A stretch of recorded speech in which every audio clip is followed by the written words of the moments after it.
여러분 안녕하세요. 저는 50대 중반으로 이름은 강희숙이라고 해요. 저는 경상남도의 작은 바닷가 마을에서 남편과 함께 방언조 생선 만드는 일을 하며 살고 있답니다.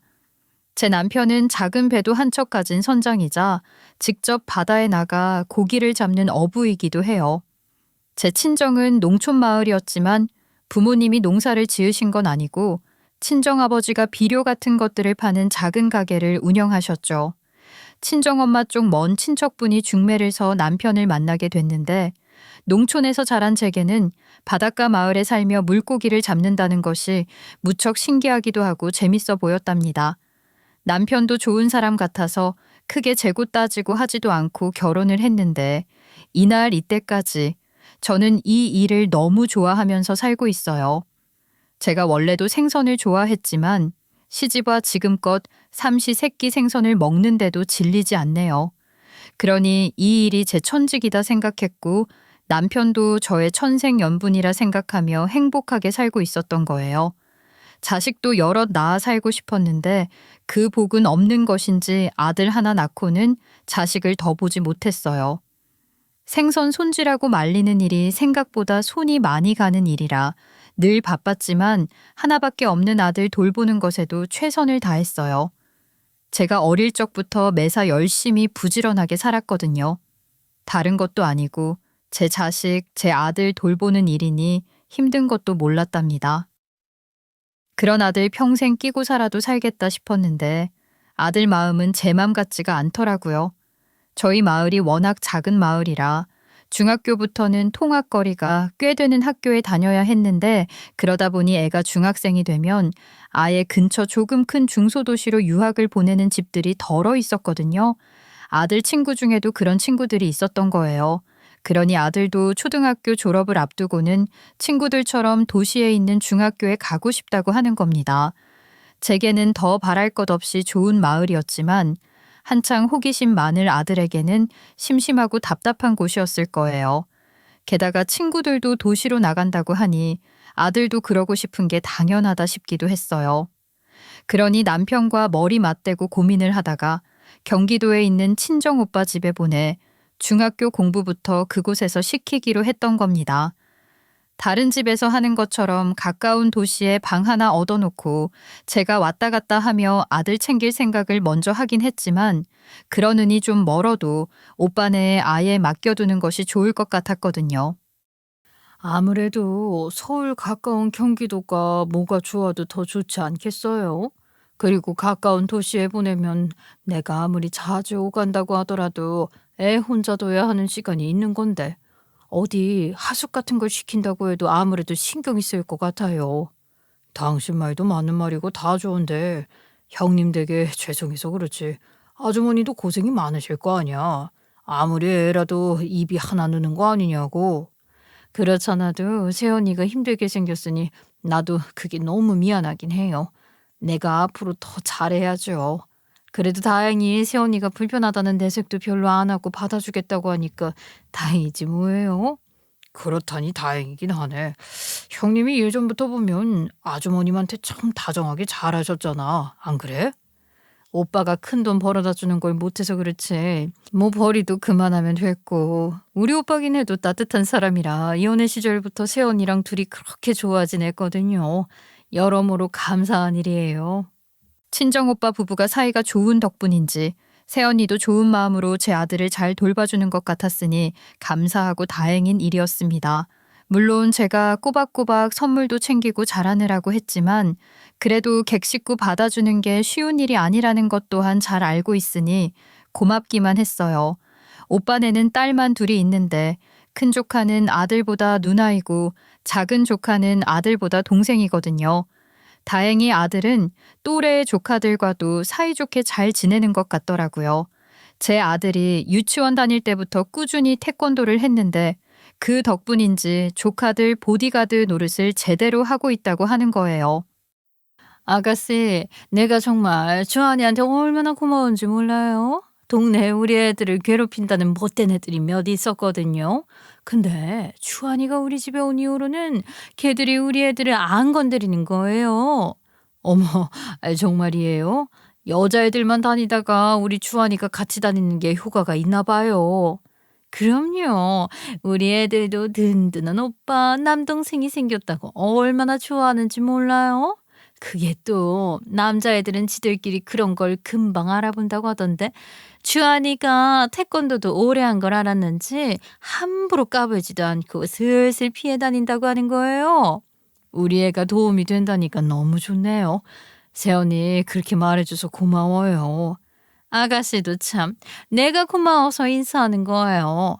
동네에 질 안 좋은 애들이 별로 없는데 몇 명 그런 애들이 있어서 내내 신경도 쓰이고 걱정이 됐거든요. 덕분에 내가 한숨 났어요. 새언니랑 오빠가 아무리 좋은 마음으로 제 아들을 받아줬다고 해도 애들끼리 싸우고 난리를 치면 그보다 난감한 일이 없을 텐데 애들끼리도 그렇게 잘 지낸다니 그 또한 얼마나 감사했는지 몰라요. 아들 멀리 보내놓고 매일 보지 못하니 걱정되는 마음도 있고 서운한 마음도 있었지만 감사할 일이 너무나도 많아서 다른 생각은 하지 않기로 했답니다. 아들은 방학식 하면 그날 바로 집으로 내려와 방학은 집에서 내내 보내고 개학 맞춰 다시 올라가곤 했어요. 새언니가 살뜰히 챙겨 먹이는 걸 알고 있지만 저 닮아 생선 좋아하는 저희 아들 매일 먹던 생선이 얼마나 그리웠을까 싶어 아들이 집에 있는 방학 동안에는 밥상에 훨씬 더 신경을 많이 썼고 아들이 잘 먹으니 신이 나서 더 잘해주려고 했던 거죠. 그렇게 아들은 제 친정 오빠네에서 중학교, 고등학교 6년을 잘 다녔습니다. 아들을 친정 오빠네에 보내 유학을 시킬 때부터 마음의 준비를 하고는 있었지만 역시나 아들은 대학도 수도권에 있는 곳으로 가고 싶다고 했어요. 혹시라도 경남권에 있는 대학에 오려고 하려나 하는 기대를 아주 조금은 하고 있었지만 다들 수도권으로 못 가서 안달이라는데 거기서 대학 나와 자리 잡는 것이 아들 인생을 생각하면 잘된 일 아니겠어요? 아들이 너무 일찍 제품을 떠난 것 같아 아쉽지만 그렇게 한 덕분에 아들이 날개를 달고 더 넓은 세상에서 지 하고 싶은 일 하며 살 수 있으면 그게 제일 좋은 거다 생각하기로 했죠. 아들은 그렇게 수도권에 있는 대학에 진학했고 수도권에 있는 직장에 들어갔습니다. 그것도 무려 대기업에 들어갔어요. 그런 아들이 얼마나 자랑스럽고 대견했는지 몰라요. 그런데 사실 여기서만 솔직하게 밝히는 제 속마음인데요. 그렇게 자랑스러운 마음은 며칠 가지도 않더라고요. 금방 서운한 마음이 더 커진 거예요. 그래도 중학교, 고등학교 다닐 때는 방학마다 집에 내려오던 아들이 대학 가고 취직하니 더 얼굴 보기가 어려워진 거예요. 그렇게 지 인생 살기 시작하는 것인데 어쩌겠어요. 당연하고 자연스러운 일이지 생각했고 남들에게는 수도권에서 대기업 다니는 아들 자랑하기 바빴죠. 요즘 애들 말로 정신승리라고 그렇게 생각하는 것도 그런 게 아닌가 싶었어요. 아들이 취직한 지 몇 년이 지나고 나니 결혼할 여자가 생겼다며 인사시킨다고 데리고 내려오겠다고 하더라고요. 이런 경사가 또 어디 있나 싶었고 아들 대학 합격했을 때보다도 대기업에 취직했다 소리를 들었을 때보다도 더 기뻤던 것 같아요. 그러니 제가 얼마나 열심히 아들 며느리 맞을 준비를 했겠어요? 아유, 누가 보면 말 잔찮은 줄 알겠네. 뭘 그렇게 잔뜩 장만했어? 남편은 겉으로는 저를 타박하는 듯이 말했지만 그 목소리에 웃음이 잔뜩 묻어 있는 거예요. 그런 건 숨길 수가 없는 거잖아요. 나더러 호들갑 떤다면서 당신은 하루 종일 배 청소하느라 그렇게 정신없이 그랬어요? 아니 뭐 혹시라도 며느리 될 아이한테 배 구경 시켜주게 될지도 모르니까 청소 좀 해두는 거지 뭘 그래.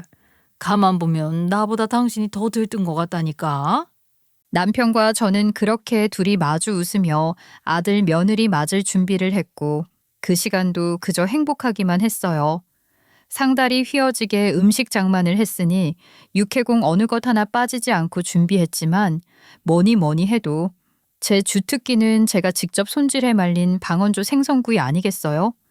그건 저희 아들이 환장하고 먹는 제일 좋아하는 음식이기도 하니까 아들이 결혼하겠다고 데려오는 서울 아가씨인 며느리감에게도 세상 둘도 없는 그 맛을 보여줄 생각에 잔뜩 들떠 있기도 했죠. 물론 서울에서도 아는 사람들은 찾아 먹는 음식이긴 하지만 제가 만든 건 특별히 더 맛있다는 자부심이 있었으니 깜짝 놀라게 해주겠다는 생각이 있었던 거예요. 그런 마음으로 아들과 며느리감을 맞았는데 서울 아가씨인 며느리감은 제가 기대했던 것과는 좀 다른 아이인 것 같더라고요. 작은 어촌 마을에 온다는 걸 알고 있었을 텐데도 뾰족한 구두를 신고서는 굽이 푹푹 빠지니 혼자서는 제대로 걷지도 못해 집 바로 앞에 차를 세워두고 그 짧은 거리를 걸어오면서도 제 아들이 손을 잡아줘야 겨우 걷는 것부터 못마땅했는데 대문 안에 들어서면서부터 바로 코를 틀어막으며 냄새하며 인상을 한껏 구기는 겁니다. 저희 집 마당이 넓어 그 좋은 곳에 생선 널어 말릴 수 있는 걸 제가 얼마나 자랑스럽게 생각하는데 말이에요. 그 아이가 그러고 나서니 아들도 제게 한 소리를 하는 거예요. 엄마도 참, 저희 오는 거 아셨으면 마당에다 온통 생선을 널어놓고 계시면 어떡해요. 냄새가 너무 많이 나니까 일단 다른 곳으로 좀 치워주세요. 아유, 자동차 다니는 도로가도 아니고 주차장도 아니고 내 집 마당에 이렇게 널어서 깨끗하게 말릴 수 있는 게 얼마나 좋은 건데 그러니.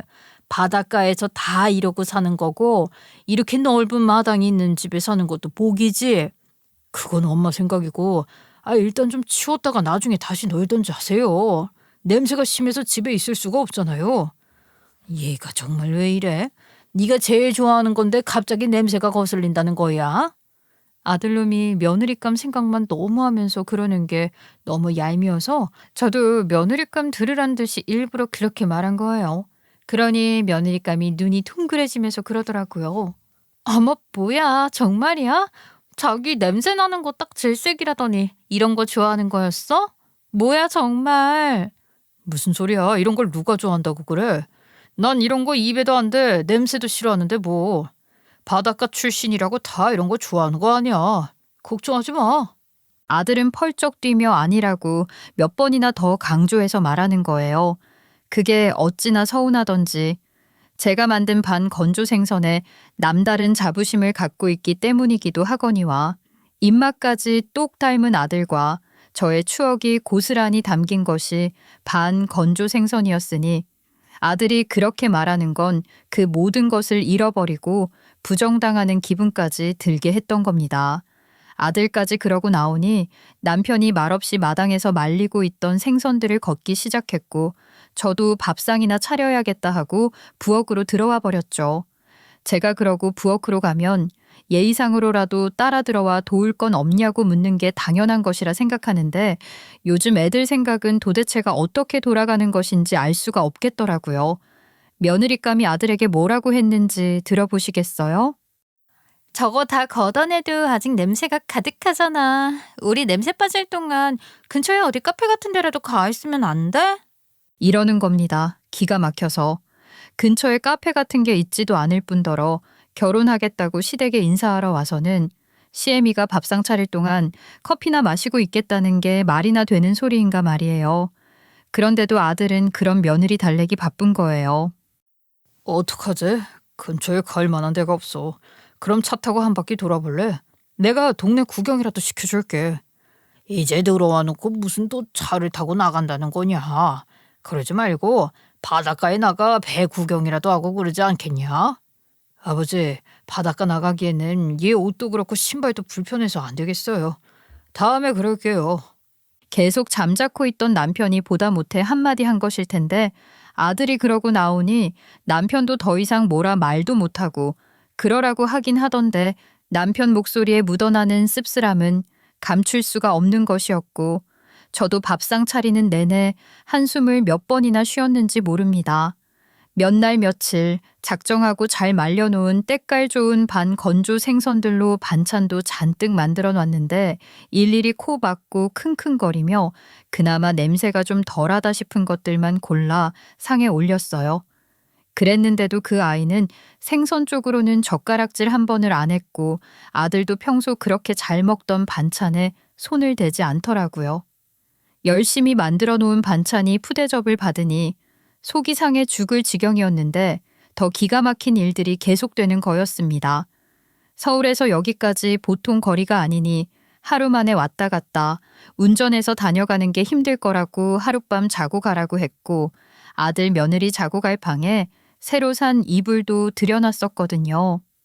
앞으로도 명절이며 그런 날 종종 자고 갈 일이 있을 것이다 싶어 읍내에서 제일 잘한다는 집에서 큰돈 들여 맞춘 이불이었죠. 그런데 저녁 먹고 나니 아들 며느리는 호텔 잡아놨다며 거기 가서 잘 거라고 바로 일어서는 게 아니겠어요? 호텔이라니 우리 마을에 그런 게 있단 말이냐? 그렇잖아도 근처에는 잘만한 곳이 눈 씻고 찾아봐도 없어서 그나마 그르고 그른 곳이 차로 또 1시간 반은 가야 해요. 아니 근처에 어떻게 괜찮은 호텔이 하나 없을 수가 있어요? 뭐? 아니 이 밤에 차를 타고 또 그렇게나 간다는 거야? 아이고 그건 좀 그렇지 않니? 꼭 그렇게까지 해야겠어? 얼마나 대단한 곳에서 자야 하는 귀한 몸이길래 그러는가 싶었죠. 새 이불 들여놓은 방에서 하룻밤 자면 될 텐데 냄새가 나서 그건 죽어도 싫다고 하고 그럼 읍내에 있는 호텔 간판 붙은 곳에서 하룻밤 자면 되는 것이지 그 밤에 또 그렇게나 차를 타고 간다고 하니 여간 속이 상하는 게 아니었습니다. 제가 그렇다는 티를 내는데도 그 아이는 뜻을 굽힐 생각이 전혀 없는 거예요. 제가 다른 건 몰라도 잠자리 불편한 건 딱 질색이거든요. 그런 데서는 잠도 못 자고 씻는 것도 잘 못 씻어서요. 그냥 저희가 잡아놓은 호텔에 가서 잘게요. 그렇게 기어이 가겠다고 나서니 어쩌겠습니까? 아들 며느리가 그렇게 쌩하니 가고 나니 남편도 서운하고 못마땅한 기색이 역력한 겁니다. 그러면서도 말로는 역시 서울 애들은 다르네 하며 웃어넘기려고 하는데 그 마음이 어떨까 싶어 마음이 짠했어요. 저처럼 드러내놓고 하지 않아서 그렇지. 남편도 아들에 대한 속정이 깊은 사람이고 또 그만큼 기대도 컸다는 것을 저는 잘 알고 있잖아요. 남편도 실망이 컸을 것인데 애써 아들이나 며느리감에 대한 서운함을 감추려고 실없는 소리만 하더라고요. 우리 아들 저러다 팔불출 돼갔어. 아주 껌뻑 넘어가잖아. 지들끼리 그렇게 좋다니 그거면 됐지 뭐. 며느리한테 보여주려고 몇 시간이나 그 땡볕의 바닷가에 나가 배 청소를 했던 사람이 아닌가 말이에요. 저희는 그렇게 기대를 잔뜩 하고 있었는데 며느리감은 시부모인 저희를 어려워하기는커녕 시골에서 고기 잡고 생선 말리는 일이나 한다고 무시하는 것만 같고 아들도 그렇다는 걸 빤히 알고 있으면서도 며느리감 역성을 들기 바빠 보였으니 앞으로 이 일을 어쩌나 싶은 생각마저 들었습니다. 그날 밤 저는 잠도 제대로 못 잤어요. 남편도 몇 번이나 뒤척이는 걸 보면 역시 잠들기가 어려웠던 것 같아요. 다음 날 아들이 잘 올라갔다는 전화를 했길래 그 전화 붙들고 며느리감이 썩 마음에 들지 않는다는 내색을 했어요. 솔직히 이 결혼 반대다 하며 강하게 말하고 싶었지만 아들이 상처를 받을까 걱정돼 그렇게 말하지도 못하고 애둘러 말하긴 했지만 걱정되는 부분들을 분명히 말하려고 했던 거예요. 아들, 엄마랑 아버지는 아무래도 걱정되는 게 많구나. 우리 집이랑 잘 어울리는 애가 아닌 것 같아. 엄마, 걔가 생선 냄새를 워낙 못 맡아서 그래요. 선천적으로 후각이 예민한 사람이 있잖아요. 그래서 그런 건지 심성이 나쁜 애는 아니에요. 그런 애면 제가 만나지도 않았겠죠. 타고난 게 그런 걸 어쩌겠어요. 예쁘게 봐주세요. 아무리 그래도 그렇지. 냄새를 못 맡아서 그런 거라고 아무리 접어두라고 해도 그 태도가 엄마는 영 걸려. 그런 거라면 얼마든지 공손하게 양해를 구할 수도 있지 않았겠니? 그런데 그런 것 같지 않더구나. 장모님이 워낙 귀하게 키우셔서 좀 응석바지이긴 해요.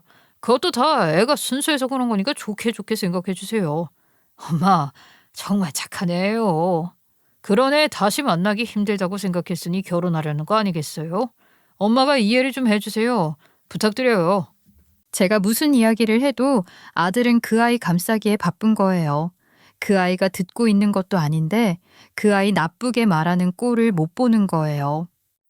엄마가 자꾸 이러시면 저야말로 엄마한테 실망할 것 같아요. 그렇게 잠깐 보시고 어떻게 하신다고 그러세요? 좋은 모습으로 봐주려고 하셔야죠. 그래서 너 지금 엄마가 너무하다는 거야? 걔가 여기서 한 건 다 잘한 짓이고 저를 타박하는 듯 아들이 말하니 저도 억울해서 언성이 좀 높아졌는데 그러니 옆에서 듣고 있던 남편이 한숨을 한번 크게 쉬더니 그러는 거예요. 당신도 그만해. 지가 저렇게 좋다는데 부모라도 함부로 나설 수 없는 거잖아. 어쩌겠어, 그냥 결혼시켜야지. 남편이 그렇게 말하는 바람에 아들한테 더 말해보지도 못하고 전화를 끊긴 했는데 사실 무슨 이야기를 더 했더라도 아들 마음이 달라지진 않았을 거예요. 제 기분만 더 나빠졌을지도 모르죠. 그날 남편과 둘이서 한숨을 번갈아 쉬며 결국 아들 결혼을 허락할 수밖에 없다는 결론에 이르렀습니다. 그렇게 본격적으로 혼담이 오가기 시작했고 상견례는 저희 동네에서 가장 가까운 대도시에서 하기로 했어요. 남편과 저는 당연히 저희가 올라갈 생각을 하고 있었는데 그래도 저희가 있는 쪽으로 내려오겠다고 하니 배려를 해주는 것 같아서 좋긴 하더라고요. 아들 말로는 사돈댁에서 겸사겸사 지방으로 여행 온다는 기분으로 그렇게 제안해 준 거라고 하던데 그 마음이 고맙긴 한 거잖아요. 바깥 사돈은 평범한 인생의 수더분한 성격인 것 같던데 안사돈이 며느리랑 아주 똑 닮은 거예요. 생긴 건 물론이고 말투며 그런 것들까지도 너무 닮았더라고요. 며느리 입고 있는 것들을 봐서도 그랬고 아들 말로도 처가가 경제력이 있다고 해서 그런 줄로 알고는 있었지만 사돈댁은 제가 생각했던 것보다도 훨씬 큰 부자인 것 같았어요. 건물주 한다는데 안사돈이 갖고 있는 건물이 한두 채가 아니라고 엄청난 부동산 부자라고 하는 거예요. 건물을 전국적으로 엄청나게 갖고 있는데 심지어 그날 저희가 상견례 했던 곳 바로 근처에도 안사돈 건물이 있다고 하더라고요. 그러면서 은근 저희를 깔보는 말을 하며 으스대는 걸 보니 며느리가 저희 집에 와서 했던 짓들이 이해가 된다고 해야 할까요? 엄마가 저 모양이니 보고 배운 것이 딱 저 수준이구나 싶었던 겁니다. 안사돈은 상견례 자리에 들어올 때부터 이미 탐탁찬다는 표정을 하고 있었는데 말로도 대놓고 그렇게 표현을 했어요. 애들이 좋다는데 어쩌겠어요. 저희 집 체력도 그렇고 보시다시피 저희 딸이 얼마나 예뻐요. 그러니 주변에 탐내는 사람들이 한둘이 아니었어요. 그러니 사위 욕심 없었다고 할 수 없지만 다 내려놨죠 뭐. 이왕 시키기로 한 것이니 집도 저희들이 해줄 생각입니다. 아유, 아니 그래도 신혼집은 저희 남편 쪽에서 해야 하는 거 아니겠어요? 저희도 생각한 게 있으니 상의를 좀 해보시는 게 어떠세요? 상이고 뭐고 그럴 것도 없어요.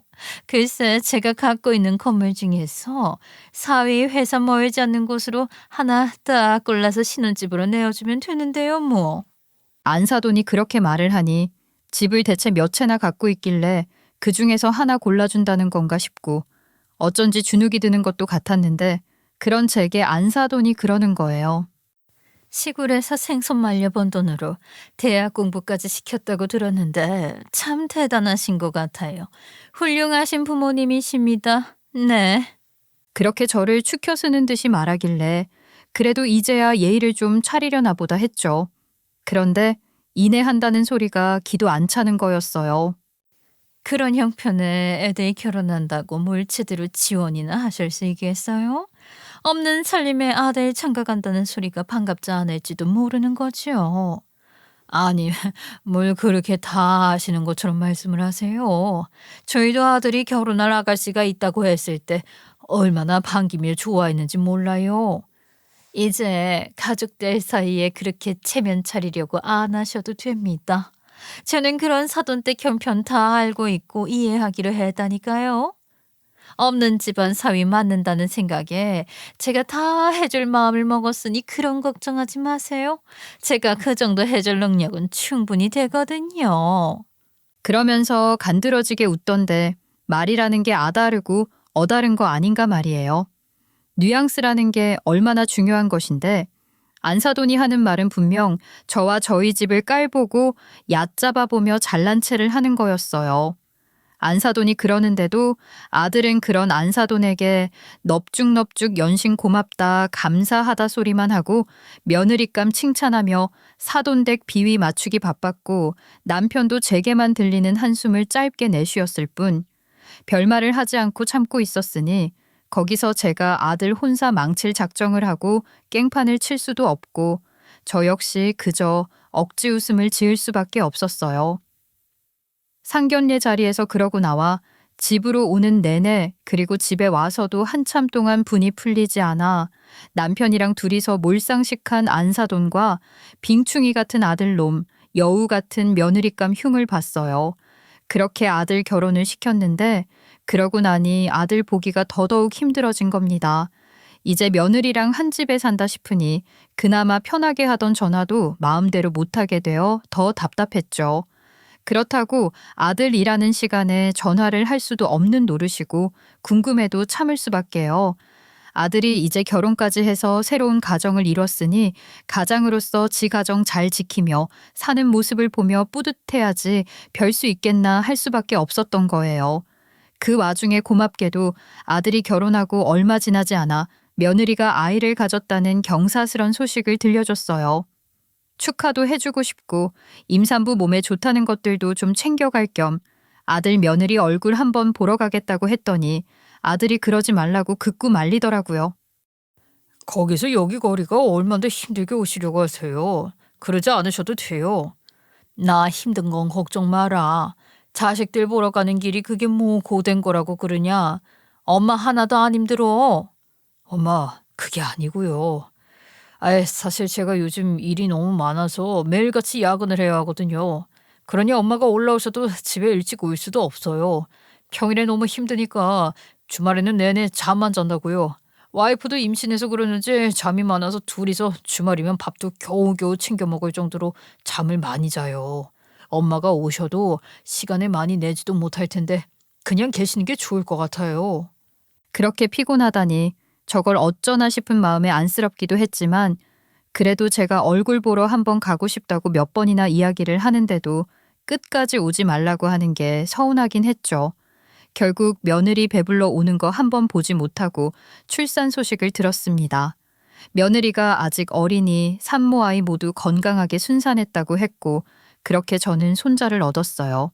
듣자 하니 사부인이 이미 손자방에 들어갈 것들 다 준비해서 꾸며줬다고도 하고 비싼 유모차도 사줬다고 하고 가까이 있으니 이것저것 많이 챙겨준다고 하더라고요. 그러면서 생색은 또 얼마나 냈을까 싶었죠. 그런 이야기를 들으니 저도 안 사돈 보란 듯이 뭐라도 하나 제대로 된 걸 해주고 싶다는 생각이 들어서 산후조리원 좋은 데 가라고 조리원비를 좀 보냈어요. 물론 지들이 알아서 미리 다 예약도 해두고 했겠지만 말이라도 그렇게 한 것이고 나름대로 여기저기 물어보기도 하고 인터넷도 찾아보고 하면서 서울에서도 좋다는 조리원 비용 생각해서 보낸 거였죠. 그랬더니 아들 며느리가 큰돈 보내셨다며 좋아하더라고요. 이 정도 돈은 보내야 이런 인사를 받는 것인가 싶어서 좀 씁쓸하기도 했지만 어쨌든 아들 며느리 그리고 안사돈에게도 이제 제면이 좀 서는 것 같아서 저도 모르게 어깨가 펴지는 것 같았어요. 제가 가겠다는 걸 그렇게 뜯어말리던 아들도 그때는 손자 보러 한번 오셔야죠. 그 소리도 하더라고요. 아들이 그런 소리도 했겠다. 며느리가 조리원에서 나오고 일주일쯤 지나니 손주가 너무너무 보고 싶어서 못 견딜 것 같은 거예요. 사진이나 동영상 찍은 걸 보는 걸로는 성에 찰 리가 없죠. 얼른 손주 안아보고 싶다는 생각에 아들네에 올라가 보기로 했답니다. 아들이 좋아하는 반찬 냄새 안 나게 잘 조리해서 그것들도 바리바리 싸들고 올라간 거예요. 며느리가 질색하니 좋아하는 내색도 못하고 있지만 입맛이 그리 쉽게 변하는 게 아닌 거죠. 비린내 안 나게 특별히 신경 써서 만든 것이니 며느리도 혹시 맛이라도 보려나 싶어서 이번에도 아주 깨끗하고 좋은 반 건조 생선만 골라서 만들었단 말이에요. 그렇게 또 들뜬 마음으로 아들네로 가는데 이리저리 갈아타고 가려니 7시간이나 걸리더라고요. 손주 빨리 보고 싶은 생각이 7시간이 길게 느껴지긴 했어도 힘들지는 않았어요. 그렇게 아들네 도착하니 아들 며느리가 깜짝 놀라는 거예요.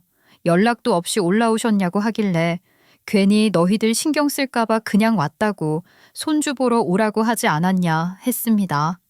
아들한테도 미리 연락 없이 올라간 건 아들이 손주 보라고 오라고 하긴 했어도 또 지난번처럼 이런저런 핑계를 대며 날짜를 미루거나 그럴까봐 아무 말 안 한 것도 있었어요. 내친 김에 당장 손주가 보고 싶어 그냥 올라간 거죠. 손주 보러 왔다는데 어쩌겠어요. 아들 며느리도 당황하긴 했겠지만 들어오라고 하고 손주도 보여주던데 세상에 이렇게 갓난아기를 본 게 얼마만인지 모른답니다. 어쩜 이렇게 작고 예쁜 것인지 아들 갓 태어났을 때 생각이 절로 났어요. 덥석 안아 올려서 품에 넣어보고 싶었는데 며느리가 그런 저를 막아서더라고요. 아, 어머니, 지금 애 안으려고 하시는 거예요? 어머니 옷이랑 손에서 생선 냄새가 진동하는데 말도 못하는 애가 얼마나 괴롭겠어요. 어머니는 늘 그런 냄새 속에 사시니 모르겠지만 그런 냄새가 얼마나 자극적인지 아세요? 저를 무슨 무식하고 더러운 사람 취급을 하며 애한테 손도 못 대게 하는 거예요. 길거리 노숙하는 사람한테도 그렇게 대놓고 실은 내색은 안 하겠다 싶을 정도였어요. 그래도 손주 한번 안아보겠다고 좋게 말하려고 했죠.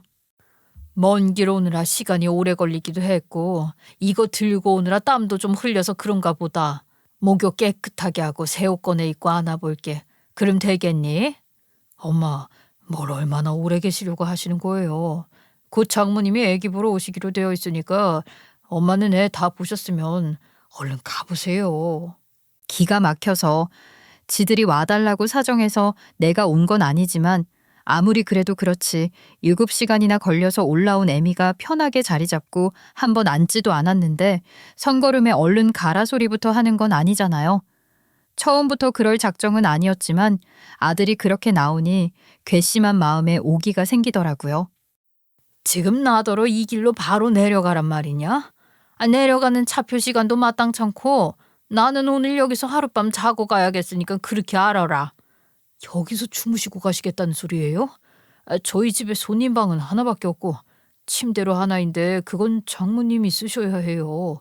정 그러시면 엄마는 근처 모텔이라도 잡아서 하룻밤 주무시고 가세요. 너희 장모는 집도 가까운데 뭘 여기서 자고 간다는 거냐?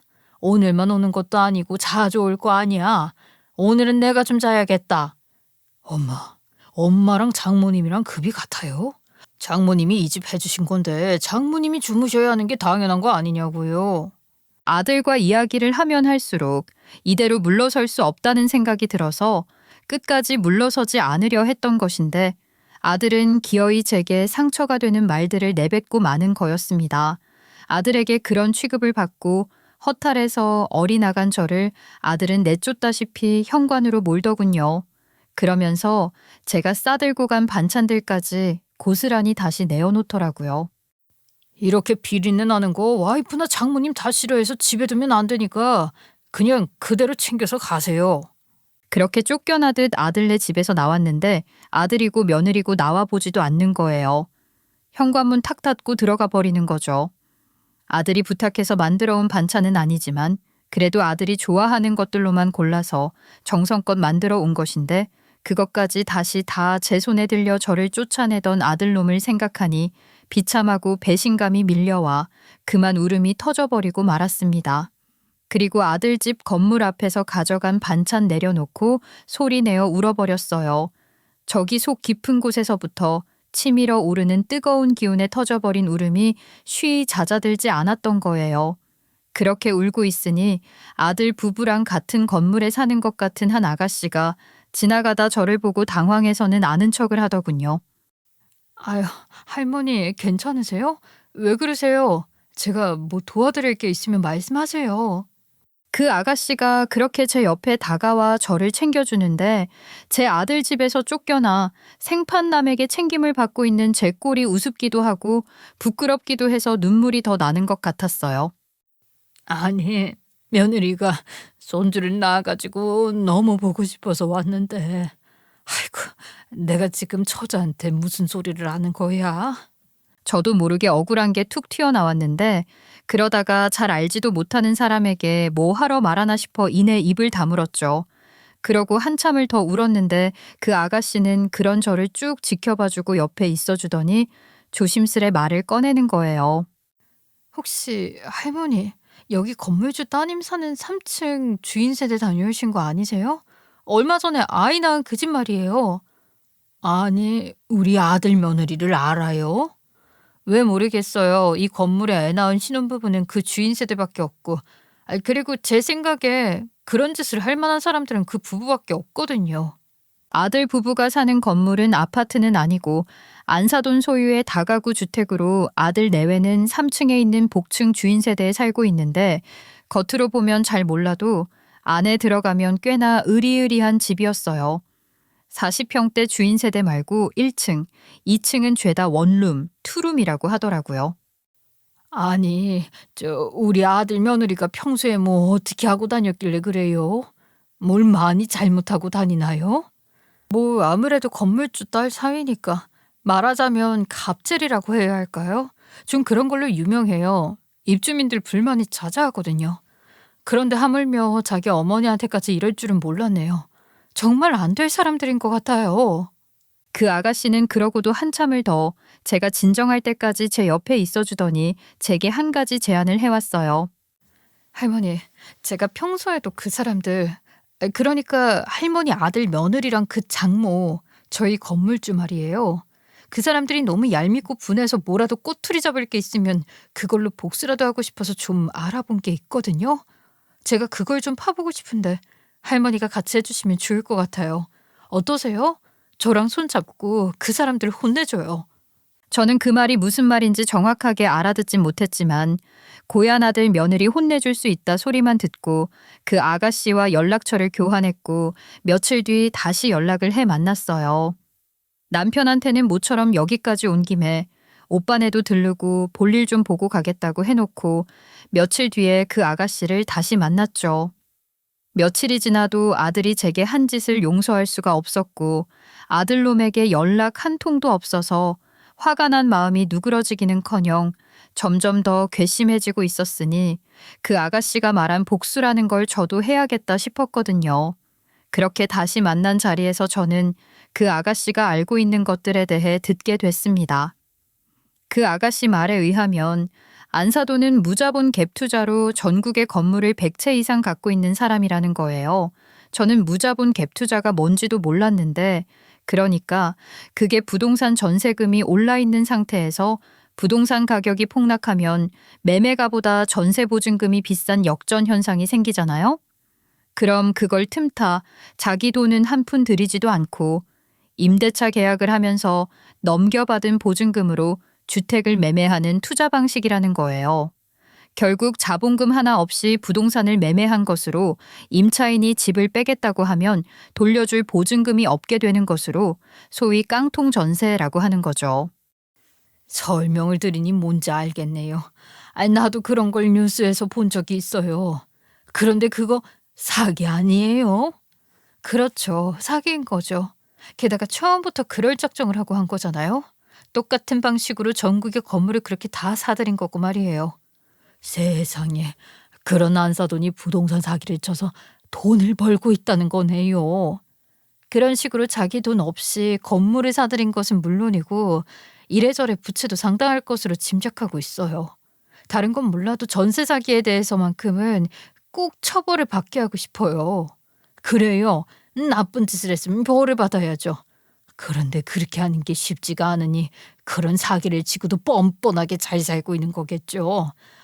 내가 뭘 도와주면 되는 거예요? 제 짐작처럼 현실적으로 전세 사기 피해자가 발생한다고 하더라도 임대차 계약 승계에 대한 것은 형법상 기소가 어렵고 재판에 넘겨져도 번번이 무죄가 선고된다고 하더라고요. 건물 원소유자도 채무를 정상적으로 양도했기 때문에 법률적 책임이 없다는 거죠. 그걸 법적으로 처벌하려면 안사돈이 부작위에 의한 기망행위, 즉 주택을 사들였다는 것에 대해서 임차인에게 고지 의무가 있는 것인데 그것들 제대로 알리지 않으면 일종의 기망행위에 해당하는 것으로 법적 처벌이 가능하다는 거였어요.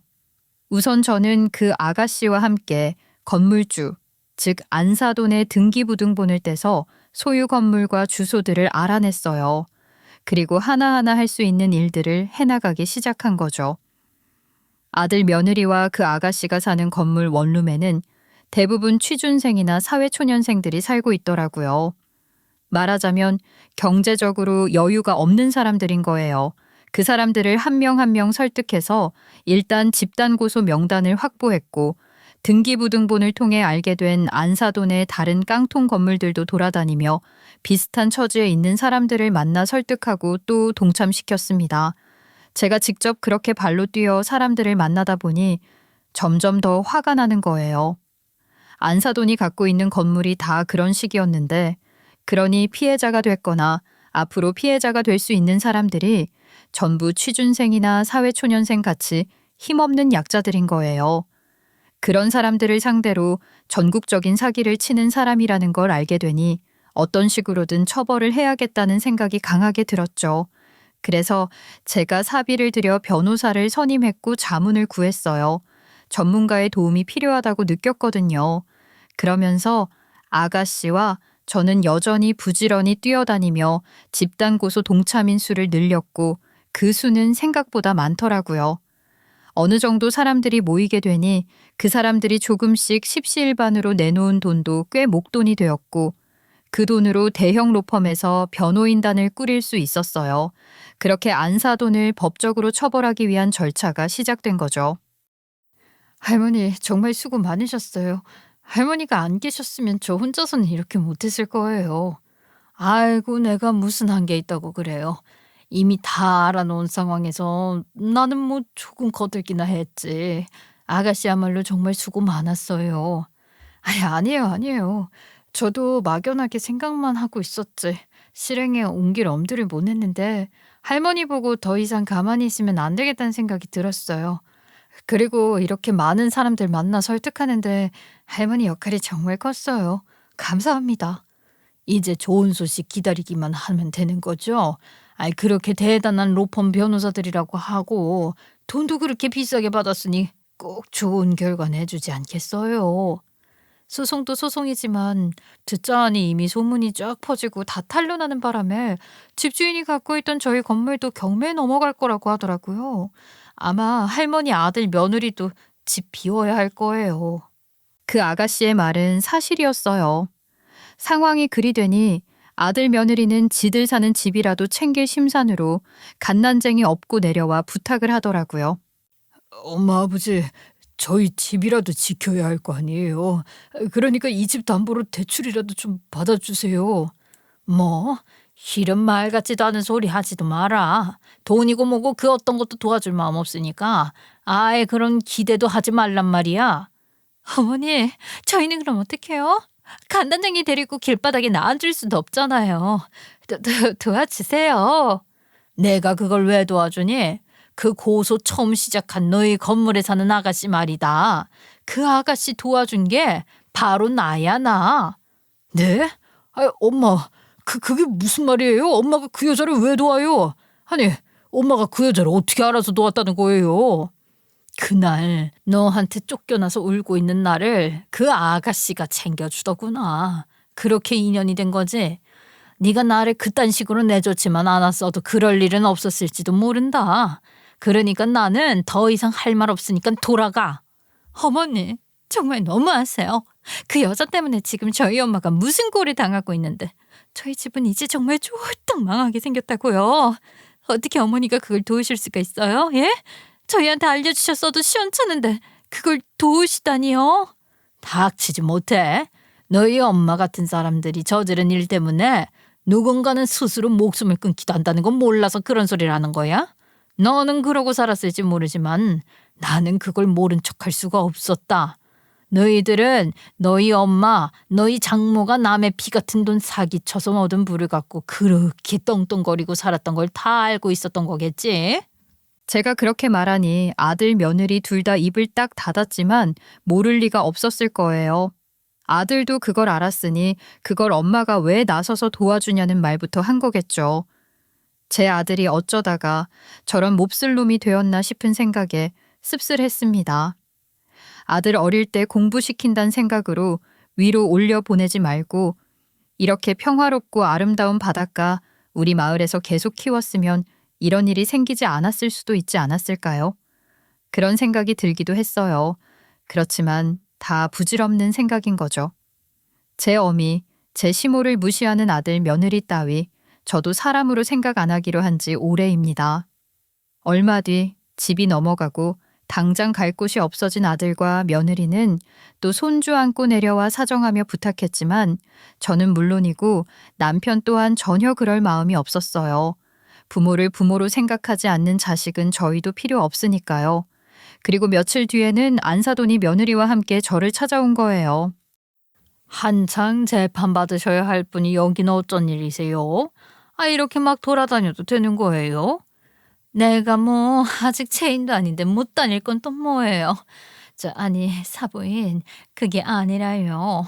사실 제가 부탁을 좀 드리려고 왔어요. 제 변호사가 그쪽 고소인들을 접촉하고 있는데 안 싸던 이야기를 그렇게 한다고 하더라고요. 제 얘기를요? 무슨 얘기를 말이에요? 어머님께서 설득을 너무 잘해주셔서 집단 고소인으로 참여할 결심을 했던 사람들이 한둘이 아니라고 하더라고요. 사부인, 그러니까 사부인께서 그 사람들을 다시 만나서 제 입장을 잘 좀 설명을 해주시면 어떨까 해서 말이에요. 사부인도 제 얘기를 들어보시면 이해가 되실 거예요. 뭐예요? 지금 어디 와서 누구한테 사기를 또 치려고 하는 거야? 됐습니다. 나는 그런 얘기 듣고 싶지도 않고 그런 걸 도와줄 생각도 없어요. 어머니, 그러지 마시고 좀 도와주세요. 아들 위하는 길이다 생각하시고 해주시면 되잖아요. 난 그런 아들 없다고 하지 않았냐?